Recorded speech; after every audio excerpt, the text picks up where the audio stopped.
Ekkubo Naitl lyeyagala likozesebwa abantu abava enjeru okudda ejjinja era nga ligatta ku lutindo lw'eggaali y'omukka nga libadde limaze emyezi 3 nga lyazimbwako ekikomera.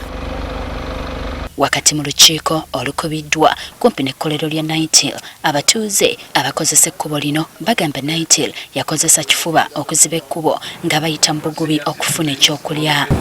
Era ekiraga nti waliwo ekkubo emabega eri ery'ekkubo eryali liva eri bweriti nerijja ku kituuti zaffe nerifuluma wano.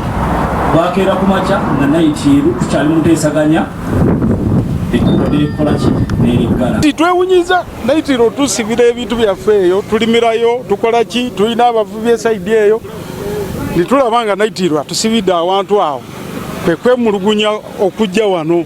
Nze natandika okulimira emmanga eyo mu mwaka ogw'68 nga nkyali muvubuka muto.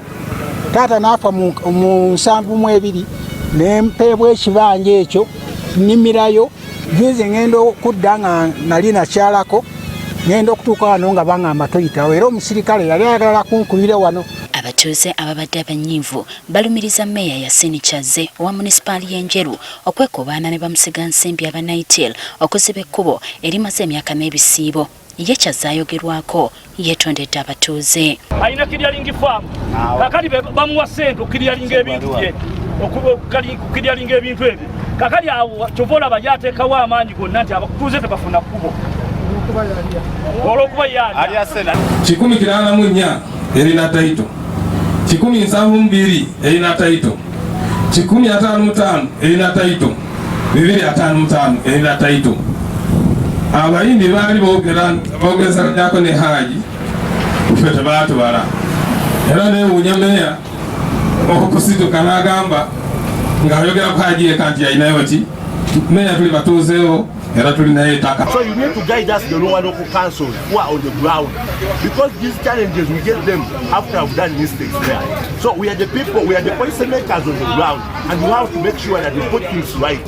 N'ababadde batandika enkulaakulana mu kitundu kino bagamba bayimirizibwa olw'okubulwa ekkubo. Twaleeta konteyina ezigenda okuzimba wano 5-star hotel.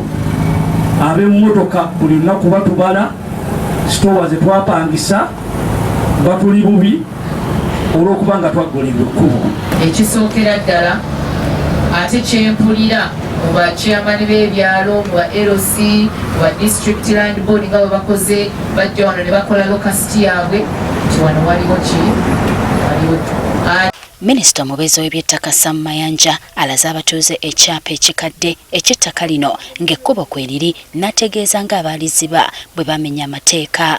Ndagira RPC Sezibwa DPC Njeru Municipality Town Clerk Njeru Municipality mbalagira to individually in your own individual office obakole tikitivulenga mwegase mwena to initiate criminal proceedings against Naitl for contravening the provisions of Section 61 of the Police Act. Onera yennyamidde olw'abakulembera kampuni ya Naitl okumunyooma kuba yabayita mu lukiiko luno naye tebalabiseeko. Kati wano wasinzidde okulagira abatuuze okumenya ekisenge ekyali kyazimbibwa mu kkubo lino. The access road must be opened effective now. Kakati lukulewo okutandika ne kakati.